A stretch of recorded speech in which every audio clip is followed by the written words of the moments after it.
नमस्कार दोस्तों, हमारे चैनल में आपका तहे दिल से स्वागत है। आज हम एक ऐसे सफर पर निकलने वाले हैं जो हमारी सोच को बदल देगा। क्या आपने कभी महसूस किया है कि आप जीवन के एक ऐसे मोड़ पर खड़े हैं जहां हर तरफ जोखिम ही जोखिम है? हर कोई कभी ना कभी इस चुनौती का सामना करता है, लेकिन हम इससे कैसे निपटें? आज हम रिचर्ड हैरिस का शानदार किताब द आर्ट ऑफ रिस्क के साथ एक ऐसी यात्रा पर निकलेंगे जहां हम समझेंगे कि जोखिम असल में क्या है और इसे अपने जीवन में एक दोस्त की तरह कैसे इस्तेमाल करें।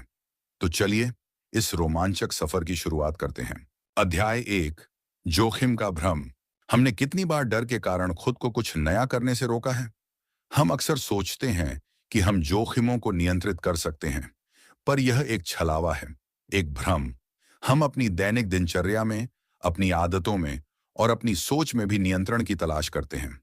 हम यह मानने की कोशिश करते हैं कि अगर हम अपनी योजनाओं को ठीक से बनाते हैं तो हम हर नकारात्मक परिणाम से बच सकते हैं। लेकिन जीवन की वास्तविकता ऐसी नहीं है। हम अनिश्चितता और अप्रत्याशित घटनाओं से घिरे हुए हैं, और इस सच्चाई से इनकार करना हमें निराशा की ओर ले जा सकता है। हम यह मानने की कोशिश करते हैं कि हम अपनी रक्षा कर सकते हैं, लेकिन यह एक ऐसी भावना है जो हमारे अंदर ही पैदा होती है। हैरिस बताते हैं कि जोखिम कोई ठोस वस्तु नहीं, बल्कि एक भावना है। ये एक व्यक्तिगत, व्यक्तिपरक और अविश्वसनीय रूप से जटिल अनुभव है। ये एक ऐसी भावना है जो हमारे मस्तिष्क, हमारे अनुभवों और हमारे वातावरण में अंतर्निहित होती है। हमारी भावनाएं, पूर्वाग्रह और अनुभव मिलकर तय करते हैं कि हम किसी चीज को कितना जोखिम भरा मानते हैं। यह एक तरह का मानसिक चश्मा है जिसे हम पहनते हैं, और यह चश्मा हर किसी के लिए अलग होता है। जोखिम की भावना को आकार देने में कई कारक शामिल होते हैं जो एक व्यक्ति से दूसरे व्यक्ति में भिन्न होते हैं। यह एक व्यक्तिगत अनुभव है जो हर व्यक्ति के लिए अलग अलग होता है। यह देखना कितना दिलचस्प है कि कैसे दो लोग एक ही स्थिति को अलग अलग तरीके से महसूस करते हैं। एक व्यक्ति किसी काम को करने में सहज महसूस कर सकता है, जबकि दूसरा व्यक्ति उसी काम को करने में डर महसूस कर सकता है। एक ही घटना को देखने वाले दो लोगों के मन में बिल्कुल अलग अलग विचार आ सकते हैं, जो उनके व्यक्तिगत अनुभव और विश्वासों के कारण होते हैं। जैसे सार्वजनिक रूप से बोलने को ही लें। कुछ लोगों के लिए यह स्वाभाविक और मजेदार हो सकता है, जबकि कुछ लोगों के लिए यह एक डरावना अनुभव हो सकता है। यह हमारे आत्मविश्वास के स्तर, हमारे पूर्व अनुभवों और हमारी व्यक्तिगत सोच पर निर्भर करता है। स्काई डाइविंग का उदाहरण भी एक अच्छा उदाहरण है। कुछ लोगों के लिए यह रोमांचक और मजेदार है, जबकि कुछ लोगों के लिए यह डरावना और जानलेवा है। यह सब हमारे व्यक्तिगत अनुभवों और मान्यताओं पर निर्भर करता है। किसी भी स्थिति में जोखिम को देखने का हमारा तरीका हमारे व्यक्तिगत जीवन के अनुभवों, हमारी परवरिश, हमारे सांस्कृतिक मूल्यों और हमारे व्यक्तिगत स्वभाव से प्रभावित होता है। क्या यह सोचने वाली बात नहीं है? यह सिर्फ एक व्यक्तिगत दृष्टिकोण है जिसे हम अपने अनुभवों और विश्वासों के साथ आकार देते हैं। हम अपने जीवन के शुरुआती दिनों से ही जोखिमों के बारे में सीखते हैं। जब हम छोटे होते हैं तो हम अक्सर अपने माता-पिता या अभिभावकों से सीखते हैं कि किन चीजों से बचना चाहिए और किन चीजों को करना चाहिए। यह सब हमारी सोच को प्रभावित करता है और हमारे जोखिम के प्रति दृष्टिकोण को आकार देता है। बचपन के अनुभव हमारे दिमाग पर एक गहरा और स्थायी प्रभाव डालते हैं, जो हमारे सोचने और कार्य करने के तरीके को प्रभावित करता है। उदाहरण के लिए, यदि हमने बचपन में किसी चीज से डर का अनुभव किया है, तो यह डर हमारे जीवन में बाद में भी बना रह सकता है। यह डर हमारे मस्तिष्क में एक स्थायी स्मृति के रूप में दर्ज हो जाता है और भविष्य में वैसी ही स्थितियों में भी हमारे डर का कारण बन सकता है। इसके अलावा हमारी संस्कृति भी जोखिम के प्रति हमारे दृष्टिकोण को प्रभावित करती है। कुछ संस्कृतियों में जोखिम लेना एक सकारात्मक चीज माना जाता है, जैसे कि नवाचार और उद्यमिता को बढ़ावा देना। इन संस्कृतियों में लोगों को नए विचारों को आजमाने और अपने डर का सामना करने के लिए प्रोत्साहित किया जाता है। जबकि कुछ संस्कृतियों में जोखिम लेने को मूर्खतापूर्ण माना जाता है, जहां स्थिरता और सुरक्षा को अधिक महत्व दिया जाता है। इन संस्कृतियों में लोगों को सुरक्षित रहने और जोखिम से बचने के लिए प्रोत्साहित किया जाता है। इन सभी कारकों के कारण हम सभी अलग अलग तरीके से जोखिम को देखते हैं और उसका अनुभव करते हैं। यह जानना महत्वपूर्ण है कि हमारा जोखिम के प्रति दृष्टिकोण विभिन्न सांस्कृतिक और व्यक्तिगत कारकों से प्रभावित होता है, और यह समझ हमें दूसरों के विचारों के प्रति अधिक सहिष्णु बना सकती है। रिचर्ड हैरिस इस अध्याय में इस बात पर जोर देते हैं कि हमें इस भ्रम से बाहर निकलने की आवश्यकता है कि हम जोखिमों को नियंत्रित कर सकते हैं। यह एक शक्तिशाली विचार है क्योंकि यह हमें अपनी सीमाओं को स्वीकार करने और जोखिम के साथ शांति से रहने के लिए प्रोत्साहित करता है। हमें यह स्वीकार करना होगा कि जोखिम जीवन का एक अनिवार्य हिस्सा है और हमें इसके साथ जीना सीखना होगा। यह एक ऐसी सच्चाई है जिसे हमें स्वीकार करना चाहिए, भले ही यह हमें डरावनी लग सकती है। हमें जोखिमों को समझने और उनका सामना करने के लिए तैयार रहना चाहिए, ताकि हम उनसे डरने के बजाय उनसे सीख सकें। जोखिम को टालने के बजाय हमें उसे समझने और उसे स्वीकार करने का तरीका सीखना चाहिए। जोखिम से भागना हमें बढ़ने और मजबूत बनने से रोकता है। हमें यह समझने की कोशिश करनी चाहिए कि हमारी भावनाएं हमारे जोखिम के प्रति दृष्टिकोण को कैसे प्रभावित करती हैं। हमारी भावनाएं अक्सर तर्क को दबा सकती हैं और हमें गलत निर्णय लेने के लिए प्रेरित कर सकती हैं। हमें अपनी भावनाओं को पहचानना और उनका प्रबंधन करना सीखना चाहिए, ताकि हम डर के कारण अच्छे अवसरों को खोने से बच सकें। भावनाओं को समझने और उनका प्रबंधन करने से हम अधिक तर्क संगत और संतुलित निर्णय लेने में सक्षम हो सकते हैं। यह हमें अधिक सूचित और तर्क संगत निर्णय लेने में मदद करेगा। हमें अपनी भावनाओं को एक मार्गदर्शक के रूप में इस्तेमाल करना चाहिए, न कि एक बाधा के रूप में। यह अध्याय हमें जोखिम के बारे में अपनी सोच को चुनौती देने और उसे बदलने के लिए प्रेरित करता है। यह हमें यह समझने में मदद करता है कि जोखिम को कैसे देखा जाए और उसे अपने जीवन का एक अनिवार्य हिस्सा कैसे बनाया जाए। यह एक ऐसा अध्याय है जो हमें अपने डर का सामना करने और अपने जीवन में अधिक स्वतंत्रता और साहस हासिल करने के लिए प्रेरित करता है। अध्याय 2, हमारे पूर्वाग्रह। जब हम जोखिम का सामना करते हैं तो हमारे अंदर क्या चलता है? क्या आप जानते हैं कि हमारी सोच अक्सर पूर्वाग्रहों से भरी होती है? यह एक ऐसी सच्चाई है जिससे हम सभी को अवगत होना चाहिए और जिसे हम अक्सर नजरअंदाज कर देते हैं। हैरिस बताते हैं कि हम अक्सर अपने पूर्वाग्रहों में उलझे होते हैं। यह पूर्वाग्रह हमारी निर्णय लेने की क्षमता को कमजोर करते हैं और हमें गलत निर्णय लेने के लिए प्रेरित कर सकते हैं। यह एक तरह का मानसिक शॉर्टकट है जो हमें तेजी से निर्णय लेने में मदद करता है, लेकिन यह अक्सर गलतियों का कारण भी बन सकता है। पूर्वाग्रह हमारी सोच को विकृत कर सकते हैं और हमें वास्तविकता को समझने से रोक सकते हैं। यह पूर्वाग्रह हमारे जीवन के हर पहलू को प्रभावित करते हैं और यह जानना महत्वपूर्ण है कि वे कैसे काम करते हैं। उपलब्धता हेउरिस्टिक के कारण हम किसी चीज को ज्यादा संभावित मानते हैं क्योंकि वह आसानी से दिमाग में आ जाती है। यदि हमने हाल ही में किसी विमान दुर्घटना के बारे में सुना है तो हम विमान यात्रा को अधिक जोखिम भरा मान सकते हैं, भले ही यह सांख्यिकीय रूप से सुरक्षित हो। यह एक सामान्य पूर्वाग्रह है जो हमारी सोच को विकृत कर सकता है। यह एक सरल उदाहरण है जो हमें दिखाता है कि हमारे दिमाग में उपलब्ध जानकारी कैसे हमारे निर्णय लेने के तरीके को प्रभावित कर सकती है। यह पूर्वाग्रह हमारे दिमाग को आसानी से उपलब्ध और आकर्षक जानकारी पर ध्यान केंद्रित करने की ओर ले जाता है और हमें तथ्यों और संख्याओं की अनदेखी करने के लिए मजबूर करता है। या फिर पुष्टिकरण पूर्वाग्रह के कारण हम सिर्फ वही जानकारी खोजते हैं जो हमारी मान्यताओं को सही ठहराए। हम केवल वही देखना चाहते हैं जो हम देखना चाहते हैं, भले ही वास्तविकता कुछ और हो। हम अपने पूर्वाग्रहों के पक्ष में ही सबूत ढूंढते हैं और उन सबूतों को अनदेखा करते हैं जो हमारे पूर्वाग्रहों के खिलाफ जाते हैं। यदि हम किसी बात पर विश्वास करते हैं तो हम उन सूचनाओं को खोजते हैं जो हमारे विश्वास को मजबूत करती हैं और उन सूचनाओं को अनदेखा करते हैं जो हमारे विश्वास के विपरीत होती हैं। यह एक बहुत ही सामान्य पूर्वाग्रह है जो हमें अपने विचारों और मान्यताओं पर पुनर्विचार करने से रोकता है और हमें अपनी गलतियों से सीखने से भी रोकता है। इन पूर्वाग्रहों के साथ क्या हम सच में स्वतंत्र निर्णय ले सकते हैं? क्या हम अपनी सोच के गुलाम बन गए हैं? ये एक गंभीर प्रश्न है जिस पर हम सभी को विचार करना चाहिए और इस प्रश्न पर विचार करना हमें अपने पूर्वाग्रहों को पहचानने और उनसे निपटने के तरीके सीखने में मदद कर सकता है। ये पूर्वाग्रह सिर्फ हमारी व्यक्तिगत सोच तक ही सीमित नहीं है, बल्कि हमारी सामाजिक बातचीत और निर्णयों को भी प्रभावित करते हैं।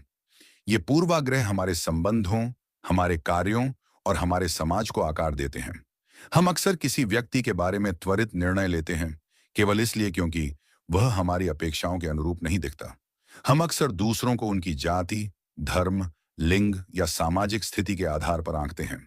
यह पूर्वाग्रह हमारी सोच को विकृत कर सकते हैं और हमारे सामाजिक संबंधों को नुकसान पहुंचा सकते हैं।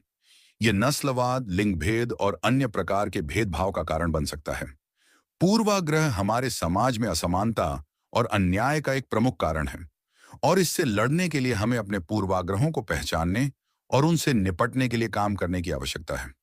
यह बहुत जरूरी है कि हम इन पूर्वाग्रहों के बारे में जागरूक रहें, ताकि हम उनसे लड़ सकें और सही निर्णय ले सकें। हमें यह समझने की कोशिश करनी चाहिए कि हमारे पूर्वाग्रह कैसे काम करते हैं, और हमें यह भी सीखना चाहिए कि उन्हें कैसे चुनौती दी जाए। हमें अपनी सोच के उन छिपे हुए पैटर्नों को उजागर करना चाहिए जो हमें गलत निर्णय लेने के लिए प्रेरित करते हैं। हमें अपने पूर्वाग्रहों को पहचानने और उनसे निपटने के लिए एक सक्रिय दृष्टिकोण अपनाने की आवश्यकता है। हमें खुले दिमाग वाले होने की आवश्यकता है, और हमें हर चीज को निष्पक्ष रूप से देखने की कोशिश करनी चाहिए। हमें अपने विचारों को चुनौती देने और दूसरों के विचारों को सुनने के लिए तैयार रहना चाहिए। हमें इस बात को स्वीकार करना चाहिए कि हम गलत हो सकते हैं, और हमें अपनी गलतियों से सीखने के लिए तैयार रहना चाहिए। यह एक सतत प्रक्रिया है जिसमें हमें हमेशा अपने विचारों और विश्वासों पर सवाल उठाने की आवश्यकता होती है। हमें नई जानकारी और दृष्टिकोणों को स्वीकार करने के लिए तैयार रहना चाहिए, ताकि हम अपनी सोच को बेहतर बना सकें। यह अध्याय हमें अपनी सोच के पूर्वाग्रहों को पहचानने और उनसे मुक्त होने के लिए प्रेरित करता है। यह हमें एक अधिक जागरूक और जिम्मेदार व्यक्ति बनने में मदद करता है। यह हमें बेहतर निर्णय लेने और एक निष्पक्ष दुनिया बनाने में मदद करता है, और यह हमें अपनी पूरी क्षमता तक पहुंचने के लिए भी प्रेरित करता है। अध्याय 3, डर को समझना। डर वह भावना जो हमें अक्सर रोकती है, हमें सचेत करती है, लेकिन कभी-कभी जकड़ भी लेती है। यह वह एहसास है जो हमें किसी अनिश्चित स्थिति का सामना करते समय होता है। यह एक ऐसी भावना है जो हमें सतर्क करती है, हमें खतरे से बचाने की कोशिश करती है, लेकिन कभी-कभी यह हमें गलत तरीके से भी प्रभावित कर सकती है। डर एक स्वाभाविक मानवीय भावना है जो हमारे विकास और अस्तित्व के लिए महत्वपूर्ण है। यह हमें खतरों से बचाता है और हमें सुरक्षित रहने के लिए प्रेरित करता है। लेकिन जब डर हमें नियंत्रित करने लगता है, तो यह एक समस्या बन जाती है। जब डर हमें हमारी पूरी क्षमता तक पहुंचने से रोकता है, तो यह हमारे जीवन पर एक नकारात्मक प्रभाव डाल सकता है। हैरिस हमें डर को समझने का महत्व बताते हैं। यह सिर्फ एक भावना है, कोई वास्तविकता नहीं। डर हमारे दिमाग की एक प्रतिक्रिया है। यह किसी वास्तविक खतरे से नहीं जुड़ा होता है। यह एक ऐसा एहसास है जो हमें बताता है कि कुछ गलत हो रहा है, लेकिन यह जरूरी नहीं है कि यह सच हो। हमारी कल्पना और डर हमारे दिमाग में खतरे की झूठी तस्वीर बना सकते हैं। ये झूठी तस्वीर हमें खतरे से बचने के लिए प्रेरित करती है, भले ही खतरा वास्तविक न हो। जब हम एक ऊंची इमारत के किनारे पर खड़े होते हैं, तो हमें डर लग सकता है, भले ही हम जानते हों कि हम सुरक्षित हैं। यह डर हमारे दिमाग का एक हिस्सा है जो हमें खतरे से बचाने की कोशिश कर रहा है। डर एक मानसिक प्रतिक्रिया है जो हमें किसी संभावित खतरे से बचाने की कोशिश करती है, लेकिन यह हमेशा तर्कसंगत नहीं होती है। डर के कारण हम उन स्थितियों में भी खतरा महसूस कर सकते हैं जो वास्तव में सुरक्षित हैं। हमें अपने डर का सामना करना चाहिए और धीरे धीरे अपनी भावनाओं को पहचानना चाहिए। हमें अपने डर से भागने के बजाय उसका सामना करना सीखना चाहिए। यह एक ऐसी यात्रा है जो हमें और भी मजबूत बना सकती है। यह एक ऐसा अनुभव है जो हमें अपनी सीमाओं को तोड़ने और अपने डर को जीतने में मदद कर सकता है। डर से मुकाबला करने से हम अधिक साहसी और आत्मविश्वास से भर सकते हैं। हमें अपने डर को समझना चाहिए, उसे स्वीकार करना चाहिए, और फिर उसे दूर करने की कोशिश करनी चाहिए। डर को दूर करने के लिए हमें अपने डर के कारणों को समझना होगा और अपने दिमाग को प्रशिक्षित करना होगा, ताकि हम डर की भावनाओं को नियंत्रित कर सकें। डर को अपनी कमजोरी नहीं, ताकत बनाओ। डर एक शक्तिशाली प्रेरक शक्ति हो सकता है जो हमें बेहतर बनने के लिए प्रेरित कर सकता है। डर का सामना करने से हम अधिक मजबूत और लचीला बन सकते हैं। डर हमें कई तरह से प्रभावित कर सकता है। यह हमें जोखिम लेने से रोक सकता है, हमें नए अवसरों को आजमाने से रोक सकता है, और हमें अपने लक्ष्यों को प्राप्त करने से भी रोक सकता है। प्रगति में एक बड़ी बाधा बन सकता है, और यह हमें अपनी पूरी क्षमता तक पहुंचने से रोक सकता है। उदाहरण के लिए, यदि हम असफल होने से डरते हैं, तो हम कभी भी कुछ नया करने की कोशिश नहीं करेंगे।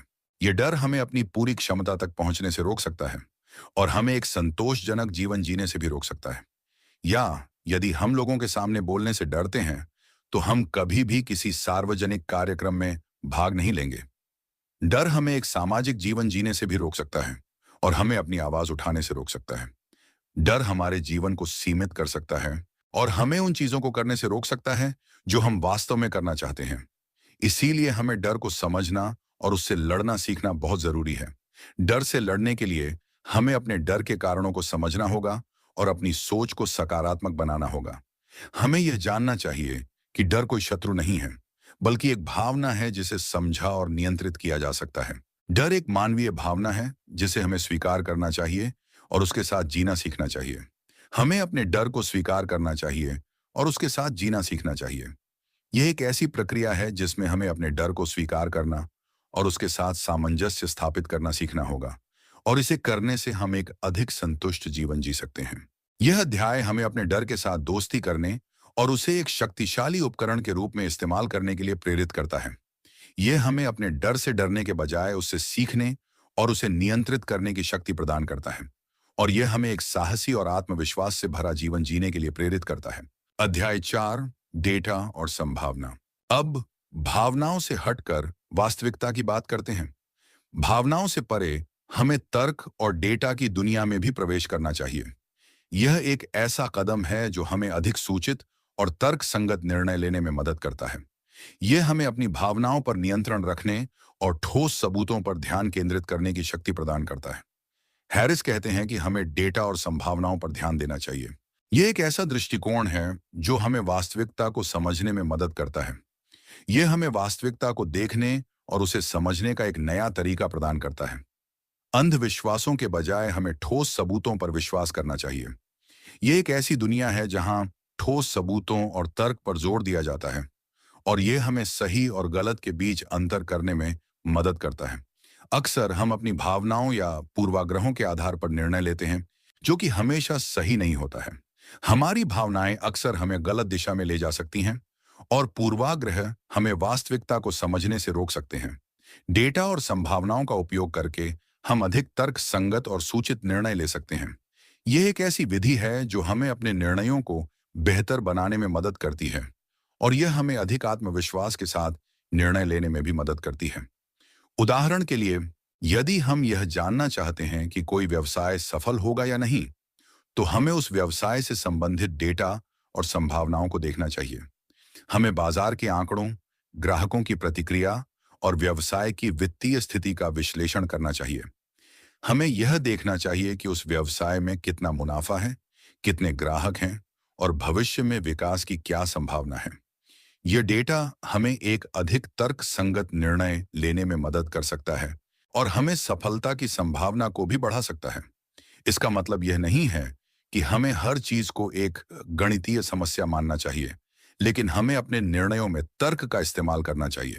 हमें संख्याओं के पीछे के अर्थ को समझना चाहिए और यह देखना चाहिए कि वे हमारे निर्णयों को कैसे प्रभावित करते हैं। डेटा को समझने और उसका सही ढंग से विश्लेषण करने के लिए हमें सांख्यिकीय ज्ञान की आवश्यकता होती है। हमें यह भी जानना चाहिए कि डेटा को कैसे एकत्रित किया जाता है और कैसे विश्लेषित किया जाता है, ताकि हम यह सुनिश्चित कर सकें कि हम जिस डेटा का उपयोग कर रहे हैं वह विश्वसनीय है। हमें डेटा की सीमाओं को भी समझना चाहिए ताकि हम कोई गलत निष्कर्ष न निकालें। अगर हम डर के साथ अपनी बुद्धि का भी उपयोग करें तो क्या होगा? यह एक ऐसा सवाल है जो हमें अपने डर को दूर करने और एक मजबूत और तर्क संगत व्यक्ति बनने में मदद करता है। यह एक ऐसा सवाल है जो हमें अपने डर से जूझने और अपनी क्षमता को प्राप्त करने के लिए प्रेरित करता है। संभावना विशेष रूप से जोखिम का मूल्यांकन करने में एक महत्वपूर्ण भूमिका निभाती है। यह हमें यह समझने में मदद करती है कि किसी घटना के घटित होने की कितनी संभावना है। संभावना एक ऐसा उपकरण है जो हमें अनिश्चितता को मापने और उसका प्रबंधन करने में मदद करता है। संभावना हमें अनिश्चितता की दुनिया में एक मार्गदर्शक प्रदान करती है और यह हमें बेहतर निर्णय लेने में मदद करती है। संभावना को समझने से हम अधिक सूचित निर्णय ले सकते हैं और बेहतर ढंग से जोखिम का प्रबंधन कर सकते हैं। संभावना हमें किसी घटना की संभावना का आकलन करने और उसके अनुसार अपनी रणनीति बनाने में मदद करती है। उदाहरण के लिए, यदि हम यह जानना चाहते हैं कि किसी विशेष निवेश में कितना जोखिम है, तो हमें यह देखना चाहिए कि उस निवेश में नुकसान होने की कितनी संभावना है। हमें उन सभी संभावित परिणामों का मूल्यांकन करना चाहिए और यह देखना चाहिए कि उन परिणामों की संभावना कितनी है। संभावना का उपयोग करके हम अपने निवेश के जोखिम को कम कर सकते हैं और हम अपने पैसे को सुरक्षित रखने के लिए बेहतर निर्णय ले सकते हैं।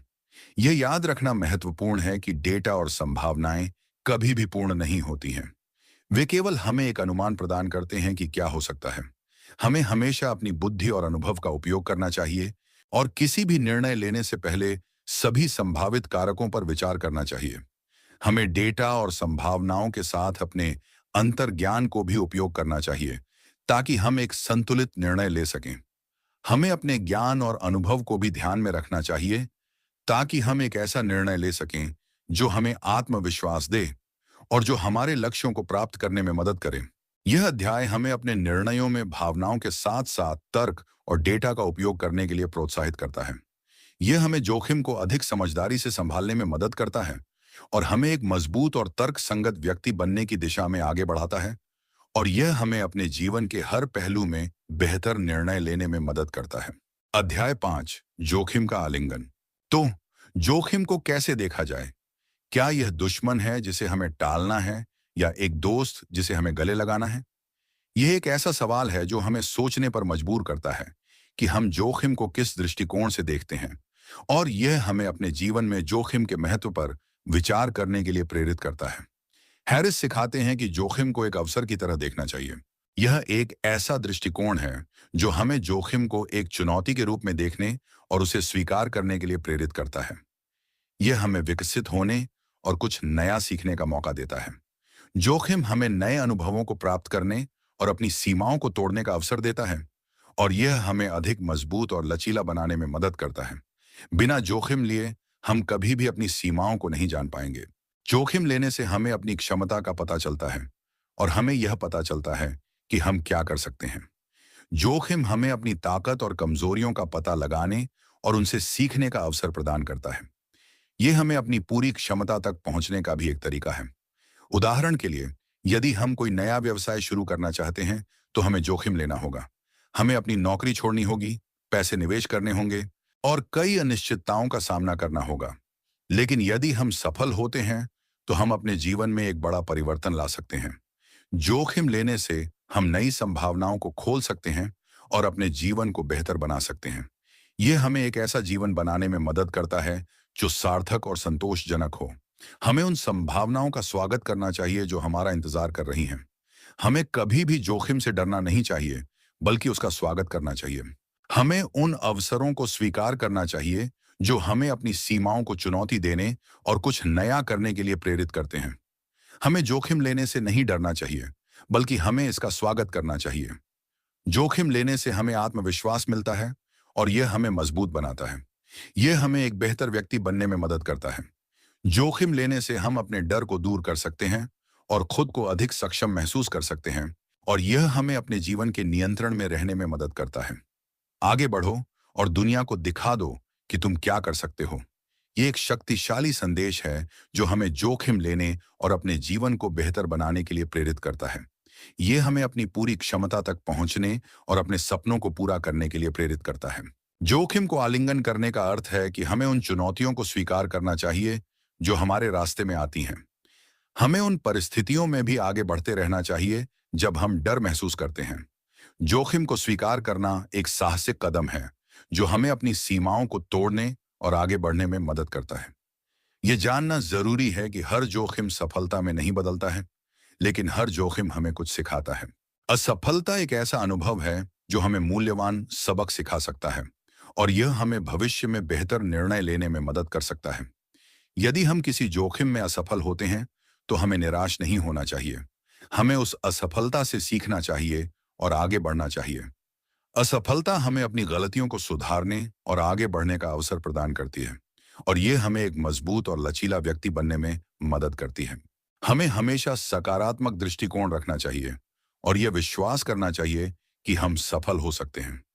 सकारात्मक दृष्टिकोण हमें चुनौतियों का सामना करने और असफलताओं से सीखने में मदद करता है। यह हमें अपने लक्ष्यों को प्राप्त करने और एक संतोषजनक जीवन जीने में भी मदद करता है। हमें अपने डर को पीछे छोड़ना चाहिए और उन अवसरों को गले लगाना चाहिए जो हमारा इंतजार कर रहे हैं। हमें कभी भी जोखिम लेने से नहीं डरना चाहिए, क्योंकि यह हमारे जीवन में प्रगति करने का एकमात्र तरीका है। जोखिम लेने से हम अपने जीवन को बेहतर बना सकते हैं और अपनी पूरी क्षमता को प्राप्त कर सकते हैं, और यह हमें एक ऐसा जीवन जीने में मदद करता है जो सार्थक और संतोषजनक हो। यह अध्याय हमें जोखिम से डरने के बजाय उसका स्वागत करने और उसे अपने जीवन को बेहतर बनाने के लिए एक अवसर के रूप में उपयोग करने के लिए प्रोत्साहित करता है। यह हमें जोखिम को एक चुनौती के रूप में देखने और उसे स्वीकार करने के लिए प्रेरित करता है, और यह हमें अपने जीवन में अधिक साहसी और आत्मविश्वास से भरा बनने में मदद करता है। अध्याय 6, सक्रिय जोखिम प्रबंधन। अब तक हमने जोखिम की प्रकृति, हमारे पूर्वाग्रहों और डर पर चर्चा की है।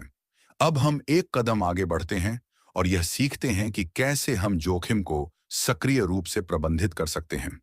जोखिम को केवल स्वीकार करना ही काफी नहीं है, हमें यह भी सीखना होगा कि इसे कैसे कम किया जाए और इसके संभावित लाभों को कैसे अधिकतम किया जाए।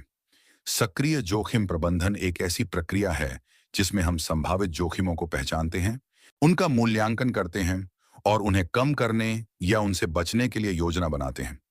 यह एक ऐसी प्रक्रिया है जो हमें जोखिमों को नियंत्रित करने और एक सुरक्षित और अधिक सफल जीवन जीने में मदद करती है। सक्रिय जोखिम प्रबंधन का पहला चरण है संभावित जोखिमों की पहचान करना। यह एक मुश्किल काम हो सकता है, क्योंकि कुछ जोखिमों को देखना या पहचानना मुश्किल हो सकता है। हमें उन सभी संभावित जोखिमों पर विचार करना चाहिए जो हमारे जीवन को प्रभावित कर सकते हैं, चाहे वह वित्तीय जोखिम हो, स्वास्थ्य जोखिम हो, सामाजिक जोखिम हो या कोई अन्य प्रकार का जोखिम हो। हमें अपने जीवन के हर पहलू को देखना चाहिए और यह समझने की कोशिश करनी चाहिए कि कहां खतरे मौजूद हैं। जोखिमों की पहचान करने के बाद हमें उनका मूल्यांकन करना चाहिए। यह एक महत्वपूर्ण कदम है, क्योंकि यह हमें यह समझने में मदद करता है कि कौन से जोखिम अधिक महत्वपूर्ण हैं और किन पर हमें पहले ध्यान देना चाहिए। जोखिमों का मूल्यांकन करने के लिए हमें उनकी संभावना और उनके संभावित परिणामों को देखना चाहिए। हमें यह भी देखना चाहिए कि क्या हम जोखिम को कम कर सकते हैं या उससे बच सकते हैं। हमें हर जोखिम के बारे में गहराई से सोचना चाहिए और यह समझने की कोशिश करनी चाहिए कि यह हमें कैसे प्रभावित कर सकता है। उदाहरण के लिए, यदि हम कोई नया व्यवसाय शुरू करना चाहते हैं, तो हमें यह पहचान करनी चाहिए कि कौन से जोखिम मौजूद हैं, जैसे कि प्रतिस्पर्धा, आर्थिक मंदी और ग्राहक प्रतिक्रिया। हमें यह भी मूल्यांकन करना चाहिए कि इन जोखिमों की कितनी संभावना है और इनके कितने गंभीर परिणाम हो सकते हैं। हमें यह भी सोचना चाहिए कि हम इन जोखिमों को कम करने या उनसे बचने के लिए क्या कर सकते हैं। हमें अपने व्यवसाय को एक सुरक्षित और सफल उद्यम बनाने के लिए एक सक्रिय जोखिम प्रबंधन योजना बनानी चाहिए। एक बार जब हम जोखिमों की पहचान कर लेते हैं और उनका मूल्यांकन कर लेते हैं, तो हमें उन्हें कम करने या उनसे बचने के लिए एक योजना बनानी चाहिए। यह योजना हमारे जीवन के विभिन्न पहलुओं के लिए अलग अलग हो सकती है, लेकिन इसमें कुछ सामान्य तत्व शामिल होने चाहिए। इस योजना में हमें उन कदमों को स्पष्ट करना चाहिए जिन्हें हम जोखिमों को कम करने या उनसे बचने के लिए उठाएंगे। हमें यह भी देखना चाहिए कि हम जोखिमों से कैसे निपटेंगे यदि वे वास्तव में होते हैं। इस योजना में हमें अपनी प्रतिक्रिया के लिए एक योजना भी बनानी चाहिए, ताकि हम यह सुनिश्चित कर सकें कि हम किसी भी स्थिति के लिए तैयार हैं। हमें यह याद रखना चाहिए कि जोखिम प्रबंधन एक सतत प्रक्रिया है और हमें अपनी योजना को लगातार अपडेट करते रहना चाहिए। उदाहरण के लिए, यदि हम अपने स्वास्थ्य को लेकर चिंतित हैं, तो हमें एक सक्रिय जोखिम प्रबंधन योजना बनानी चाहिए जिसमें स्वस्थ भोजन खाना, नियमित रूप से व्यायाम करना और समय समय पर डॉक्टर से मिलना शामिल हो। हमें अपने शरीर के संकेतों पर ध्यान देना चाहिए और यदि हमें कोई चिंता है तो तुरंत डॉक्टर से सलाह लेनी चाहिए। हमें अपने स्वास्थ्य को बनाए रखने के लिए एक सतत योजना बनानी चाहिए और हमें यह सुनिश्चित करना चाहिए कि हम अपने स्वास्थ्य को लेकर सक्रिय दृष्टिकोण अपना रहे हैं। सक्रिय जोखिम प्रबंधन में एक महत्वपूर्ण पहलू है अपनी सुरक्षा के लिए उपाय करना। इसका अर्थ है कि हमें अपने जीवन को उन जोखिमों से बचाने के लिए कदम उठाने चाहिए जिनसे हमें डर लगता है। हमें उन जोखिमों को भी पहचानने और उनसे निपटने के लिए तैयार रहना चाहिए जिन्हें हम पूरी तरह से नहीं टाल सकते।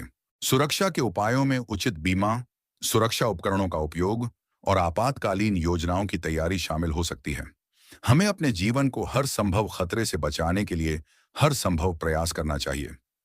सक्रिय जोखिम प्रबंधन एक शक्तिशाली उपकरण है जो हमें अपने जीवन को नियंत्रित करने और एक सुरक्षित और अधिक सफल भविष्य बनाने में मदद करता है।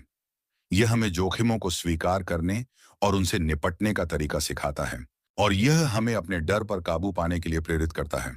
यह एक ऐसी प्रक्रिया है जो हमें अपने जीवन के हर पहलू में अधिक समझदार और जिम्मेदार बनने में मदद करती है। अध्याय 7, लचीलापन और जोखिम। इस अध्याय में हम लचीलापन की अवधारणा का पता लगाएंगे और जानेंगे कि कैसे यह जोखिम के प्रबंधन में महत्वपूर्ण भूमिका निभाता है। लचीलापन वह क्षमता है जो हमें मुश्किल परिस्थितियों का सामना करने, उनसे सीखने और उनसे उबरने में मदद करती है।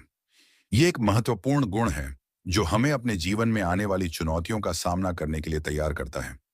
जोखिम से जूझने के लिए लचीलापन एक आवश्यक उपकरण है, और यह हमें असफलताओं से उबरने और आगे बढ़ने में मदद करता है। लचीलापन हमें एक ऐसे व्यक्ति बनाता है जो किसी भी चुनौती का सामना करने के लिए तैयार हो। लचीलापन केवल एक व्यक्तिगत गुण नहीं है, यह एक कौशल भी है जिसे सीखा और विकसित किया जा सकता है। हमें अपने जीवन में आने वाली चुनौतियों को स्वीकार करना चाहिए और उनसे सीखने की कोशिश करनी चाहिए। हमें अपनी गलतियों से सीखना चाहिए और अपने अनुभवों का उपयोग करके अपने लचीलेपन को बढ़ाना चाहिए। हमें अपने जीवन को उन परिस्थितियों के लिए तैयार करना चाहिए जब हमें मुश्किलों का सामना करना पड़े, और यह हमें एक अधिक मजबूत और लचीला व्यक्ति बनाने में मदद करेगा। हमें अपनी क्षमताओं पर विश्वास करना चाहिए और यह जानना चाहिए कि हम किसी भी चुनौती का सामना कर सकते हैं। उदाहरण के लिए, यदि हम किसी नौकरी से निकाले जाते हैं तो हमें निराश नहीं होना चाहिए। हमें इस स्थिति को एक अवसर के रूप में देखना चाहिए और नई नौकरियां ढूंढने और नए कौशल सीखने पर ध्यान केंद्रित करना चाहिए। हमें अपनी असफलताओं से सीखना चाहिए और अपने अनुभवों का उपयोग करके अपने लचीलेपन को बढ़ाना चाहिए। हमें अपने जीवन को उन परिस्थितियों के लिए तैयार करना चाहिए जब हमें मुश्किलों का सामना करना पड़े, और यह हमें एक अधिक मजबूत और लचीला व्यक्ति बनाने में मदद करेगा। लचीलापन का एक महत्वपूर्ण पहलू है अपने भावनात्मक स्वास्थ्य का ध्यान रखना। जब हम तनावग्रस्त या दुखी होते हैं तो हमें मुश्किल परिस्थितियों से निपटने में परेशानी हो सकती है। हमें अपनी भावनाओं को स्वीकार करना और उनका प्रबंधन करना सीखना चाहिए, और हमें अपनी भावनात्मक भलाई को बनाए रखने के लिए आवश्यक उपाय करने चाहिए। हमें अपने शारीरिक स्वास्थ्य का भी ध्यान रखना चाहिए, क्योंकि स्वस्थ शरीर में स्वस्थ मन रहता है। हमें स्वस्थ भोजन खाना चाहिए, नियमित रूप से व्यायाम करना चाहिए और पर्याप्त नींद लेनी चाहिए। लचीलापन हमें भविष्य में आने वाले जोखिमों का सामना करने के लिए तैयार करता है। जब हम लचीले होते हैं तो हम असफलताओं से जल्दी उबरने और अपने लक्ष्यों को प्राप्त करने में अधिक सक्षम होते हैं। लचीलापन हमें चुनौतियों का सामना करने और उनसे सीखने के लिए एक शक्तिशाली उपकरण प्रदान करता है। हमें अपने जीवन में लचीलापन विकसित करने के लिए हर संभव प्रयास करना चाहिए, क्योंकि यह हमें एक अधिक सफल और संतोषजनक जीवन जीने में मदद करेगा। लचीलापन हमें यह समझने में भी मदद करता है कि परिवर्तन जीवन का एक हिस्सा है और हमें इसके साथ अनुकूलित करना सीखना चाहिए। हमें अपने जीवन को अनिश्चितता के लिए तैयार करना चाहिए, और यह हमें आने वाली किसी भी चुनौती का सामना करने में मदद करेगा। लचीलापन जोखिम प्रबंधन का एक अनिवार्य हिस्सा है। यह हमें अपने जीवन में आने वाली चुनौतियों का सामना करने और उनसे उबरने में मदद करता है। यह एक ऐसा गुण है जो हमें अपने डर पर काबू पाने और अपने लक्ष्यों को प्राप्त करने के लिए प्रेरित करता है। यह हमें अपने जीवन को अधिक संतोषजनक और सार्थक बनाने में भी मदद करता है। लचीलापन हमें एक अधिक मजबूत और आत्मविश्वास से भरा व्यक्ति बनाने में मदद करता है, और यह हमें जीवन की अनिश्चितताओं का सामना करने के लिए एक आवश्यक उपकरण प्रदान करता है। लचीलापन हमें यह याद दिलाता है कि असफलता अंत नहीं है, बल्कि यह सीखने और बढ़ने का एक अवसर है। अध्याय 8, जोखिम और अवसर का संतुलन। अब तक हमने जोखिम को प्रबंधित करने और उससे निपटने के तरीकों पर ध्यान केंद्रित किया है, लेकिन हमें यह भी याद रखना चाहिए कि जोखिम का हमेशा नकारात्मक पक्ष नहीं होता है। वास्तव में जोखिम अक्सर अवसर का द्वार खोलता है। इस अध्याय में हम जोखिम और अवसर के बीच के नाजुक संतुलन का पता लगाएंगे और जानेंगे कि कैसे हम इसका लाभ उठा सकते हैं। जोखिम और अवसर एक ही सिक्के के दो पहलू हैं। जहां जोखिम है, वहां हमेशा अवसर की संभावना होती है, और हमें यह सीखना होगा कि कैसे इन दोनों को संतुलित किया जाए। जोखिम और अवसर के बीच का संतुलन वह बिंदु है जहां हम उन जोखिमों को लेते हैं जो हमारे लक्ष्यों को प्राप्त करने में मदद करते हैं, जबकि उन जोखिमों से बचते हैं जो हमें नुकसान पहुंचा सकते हैं। यह संतुलन एक व्यक्तिगत प्रक्रिया है जो हर व्यक्ति के लिए अलग अलग होती है। हमें अपने मूल्यों, लक्ष्यों और परिस्थितियों के अनुसार इस संतुलन को तय करना चाहिए। हमें अपने जीवन में उन अवसरों को खोजना चाहिए जो जोखिम के साथ आते हैं, और हमें यह भी समझना चाहिए कि कब जोखिम लेना सही है और कब नहीं। उदाहरण के लिए, यदि हम कोई नया व्यवसाय शुरू करते हैं तो हम एक बड़ा जोखिम लेते हैं, लेकिन यदि हम सफल होते हैं तो हम बहुत सारे पैसे कमा सकते हैं और एक स्वतंत्र जीवन जी सकते हैं। दूसरी ओर, यदि हम जुआ खेलते हैं तो हम एक बड़ा जोखिम लेते हैं जिसमें कुछ भी नहीं मिलता है। हमें अपने जीवन में जोखिम लेने से पहले अपने उद्देश्यों पर विचार करना चाहिए, और हमें यह भी याद रखना चाहिए कि हमेशा जोखिम के साथ अवसर भी आते हैं।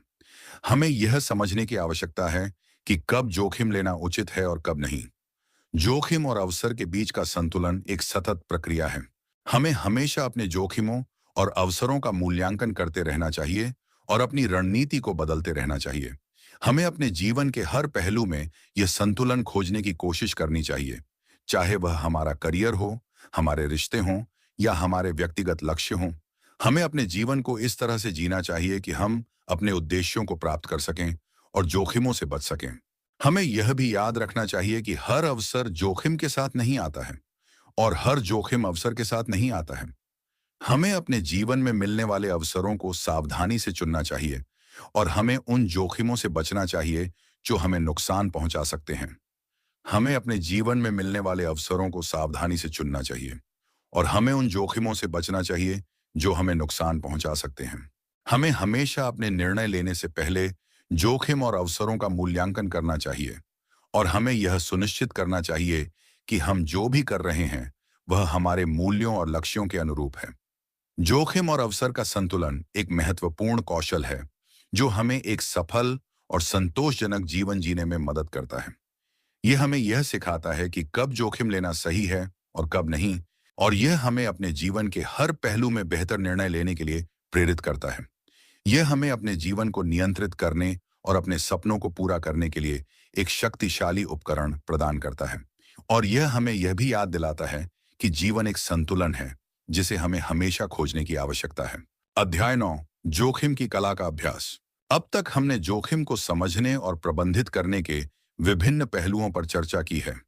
इस अध्याय में हम जानेंगे कि कैसे हम अपने दैनिक जीवन में जोखिम की कला का अभ्यास कर सकते हैं। जोखिम की कला एक अभ्यास है, एक कौशल है जिसे हमें लगातार विकसित करते रहना चाहिए। हमें अपने जीवन में जोखिमों को स्वीकार करना, उनका सामना करना और उनसे सीखना चाहिए। हमें जोखिमों को अपनी सीमाओं को तोड़ने और अपनी पूरी क्षमता तक पहुंचने के अवसर के रूप में देखना चाहिए। यह एक ऐसा अभ्यास है जो हमें लगातार बेहतर बनाने और अपने डर पर काबू पाने के लिए प्रेरित करता है। जोखिम की कला का अभ्यास शुरू करने के लिए हमें अपने डर को स्वीकार करना चाहिए और उनका सामना करना चाहिए। हमें यह समझने की कोशिश करनी चाहिए कि हमारे डर कहाँ से आते हैं और वे हमें कैसे प्रभावित करते हैं। हमें अपनी भावनाओं का प्रबंधन करना सीखना चाहिए और उन जोखिमों को लेने के लिए तैयार रहना चाहिए जो हमें अपने लक्ष्यों को प्राप्त करने में मदद करते हैं। हमें अपने जीवन को अनिश्चितता के लिए तैयार करना चाहिए, और हमें यह भी सीखना चाहिए कि कब जोखिम लेना उचित है और कब नहीं। उदाहरण के लिए, यदि हम अपने करियर में आगे बढ़ना चाहते हैं तो हमें नई चुनौतियों को स्वीकार करने के लिए तैयार रहना चाहिए। हमें नए कौशल सीखने और नई परियोजनाओं पर काम करने के लिए तैयार रहना चाहिए। हमें अपने डर पर काबू पाने और जोखिम लेने के लिए तैयार रहना चाहिए, और हमें अपने लक्ष्यों को प्राप्त करने के लिए कड़ी मेहनत करनी चाहिए। हमें अपने जीवन में एक सक्रिय दृष्टिकोण अपनाना चाहिए, और हमें हमेशा नए अवसरों की तलाश में रहना चाहिए। जोखिम की कला का अभ्यास करने के लिए हमें अपने जीवन को संतुलित रखना चाहिए। हमें अपने शारीरिक स्वास्थ्य, अपने मानसिक स्वास्थ्य और अपने सामाजिक संबंधों पर ध्यान देना चाहिए। हमें अपने जीवन में मनोरंजन और आराम के लिए समय निकालना चाहिए, और हमें अपने काम और निजी जीवन के बीच संतुलन बनाना चाहिए। एक संतुलित जीवन हमें अधिक लचीला और सक्षम बनाता है, और यह हमें जोखिम का सामना करने के लिए अधिक तैयार करता है। हमें अपने जीवन में उन चीजों को भी प्राथमिकता देनी चाहिए जो हमें खुशी और संतोष देती हैं। जोखिम की कला का अभ्यास करने के लिए हमें हमेशा सीखते रहना चाहिए और बढ़ते रहना चाहिए। हमें नए विचारों को स्वीकार करना चाहिए और नई चीजों को आजमाने के लिए तैयार रहना चाहिए। हमें अपनी असफलताओं से सीखना चाहिए और अपने अनुभवों का उपयोग करके अपने ज्ञान और कौशल को बढ़ाना चाहिए। हमें हमेशा अपने जीवन में सुधार लाने की कोशिश करनी चाहिए और हमें अपने डर पर काबू पाने के लिए हमेशा काम करना चाहिए। जोखिम की कला का अभ्यास एक सतत प्रक्रिया है जो हमें अपने जीवन को अधिक संतोषजनक और सार्थक बनाने में मदद करती है। यह हमें अपने डर पर काबू पाने और अपने लक्ष्यों को प्राप्त करने के लिए प्रेरित करता है। यह हमें एक अधिक लचीला, साहसी और आत्मविश्वास से भरा व्यक्ति बनाने में मदद करता है और यह हमें अपने जीवन में बेहतर निर्णय लेने के लिए भी प्रेरित करता है। हमें अपने जीवन में जोखिम की कला का अभ्यास करने के लिए हर संभव प्रयास करना चाहिए और हमें याद रखना चाहिए कि यह एक ऐसा कौशल है जो हमें अपने जीवन में सफलता की ओर ले जा सकता है। तो दोस्तों, आज हमने सीखा कि द आर्ट ऑफ रिस्क सिर्फ एक किताब नहीं है, बल्कि एक यात्रा है जो हमें सिखाती है कि कैसे अपने डर का सामना करें, पूर्वाग्रहों को पहचानें और जोखिम को समझदारी से लें। यह एक ऐसी यात्रा है जो हमें अपने डर को दूर करने और अपने जीवन को बेहतर बनाने के लिए प्रेरित करती है। हर महान उपलब्धि जोखिम का परिणाम होती है। यह एक ऐसा विचार है जो हमें प्रेरित करता है और हमें जोखिम लेने के लिए प्रोत्साहित करता है। यह हमें अपने डर पर काबू पाने और अपने सपनों को पूरा करने के लिए प्रेरित करता है। हर आविष्कार, हर खोज, हर सफलता में जोखिम शामिल है। हर महान व्यक्ति ने जोखिम लिया और अपने सपनों को पूरा किया। हमें उन लोगों से प्रेरणा लेनी चाहिए जिन्होंने जोखिम लिया और महान चीजें हासिल की। हमें उनकी कहानियों से सीखना चाहिए और अपने जीवन में जोखिम लेने के लिए प्रेरित होना चाहिए। तो आगे बढ़ें और उन संभावनाओं को गले लगाएं जो आपका इंतजार कर रही हैं, क्योंकि सबसे बड़ा जोखिम तो यही है कि आप कभी जोखिम लें ही ना। हमें हमेशा अपने सपनों का पीछा करना चाहिए और अपने लक्ष्यों को प्राप्त करने के लिए जोखिम लेने के लिए तैयार रहना चाहिए। यह हमें अपने जीवन को बदलने और एक ऐसा जीवन बनाने में मदद करता है जो सार्थक और संतोषजनक हो। हमें हमेशा अपने लक्ष्यों को प्राप्त करने के लिए जोखिम लेने के लिए तैयार रहना चाहिए। जोखिम लेने से हम अपने जीवन को बेहतर बना सकते हैं और एक अधिक पूर्ण जीवन जी सकते हैं। यह हमें अपने डर पर काबू पाने, अपने पूर्वाग्रहों को दूर करने और अपने जीवन के नियंत्रण में रहने में मदद करता है। और इसी के साथ दोस्तों, हम आज द आर्ट ऑफ रिस्क की इस रोमांचक यात्रा के अंत पर पहुंचते हैं। रिचर्ड हैरिस की इस अद्भुत किताब के आधार पर हमने साथ मिलकर यह समझा कि कैसे जोखिम असल में सिर्फ एक भावना है और कैसे हम इसका सामना करके अपने जीवन को और भी बेहतर बना सकते हैं। मुझे उम्मीद है कि इस ऑडियो बुक के जरिए हमने जो कुछ भी सीखा है वह सिर्फ सुनने तक ही सीमित नहीं रहेगा, बल्कि आपके जीवन का मार्गदर्शन भी करेगा। याद रखिएगा, यह ज्ञान केवल जानकारी नहीं है, बल्कि आपके भीतर के साहस को जगाने की कुंजी है। यह ऑडियो बुक आपको सिखाती है कि कैसे अपने डर का सामना करें, अपने पूर्वाग्रहों को पहचानें और कैसे जोखिम को समझदारी से लें। यह आपको यह भी सिखाती है कि हर महान उपलब्धि जोखिम का परिणाम होती है, लेकिन सबसे महत्वपूर्ण, यह आपको यह भी सिखाती है कि आप कितने साहसी हैं और आपके अंदर कितनी क्षमता छिपी हुई है। अब जब आप इस ऑडियो बुक को सुनना समाप्त कर रहे हैं, तो मैं आपसे एक अनुरोध करना चाहता हूं। इन सिद्धांतों को याद रखें, इन पर विचार करें और इन्हें अपने दैनिक जीवन में लागू करने का प्रयास करें। और हमेशा याद रखें, आपके भीतर असीम साहस है और आप जो भी चाहें पा सकते हैं। बस जोखिम लेने से ना डरें। आपके इस बहुमूल्य समय के लिए और इस यात्रा में मेरे साथ जुड़ने के लिए दिल से धन्यवाद। मैं उम्मीद करता हूं कि आपको यह ऑडियो बुक पसंद आई होगी और इसने आपको जोखिम को एक नए दृष्टिकोण से देखने में मदद की होगी। अगर आपको यह ऑडियो बुक पसंद आई तो इसे लाइक करें, अपने दोस्तों और परिवार के साथ साझा करना न भूलें ताकि वे भी इस ज्ञान का लाभ उठा सकें। और हाँ, हमारे चैनल को सब्सक्राइब करना बिल्कुल न भूलें ताकि आपको ऐसी ही और प्रेरणादायक और ज्ञानवर्धक ऑडियो बुक्स मिलती रहें। हम जल्द ही एक और नई ऑडियो बुक के साथ वापस आएंगे। तब तक के लिए अपना ख्याल रखिए, सीखते रहिए और हमेशा अपने लक्ष्यों की ओर आगे बढ़ते रहिए। याद रखें, आपके सपने सच हो सकते हैं, बस जोखिम लेने से न डरें।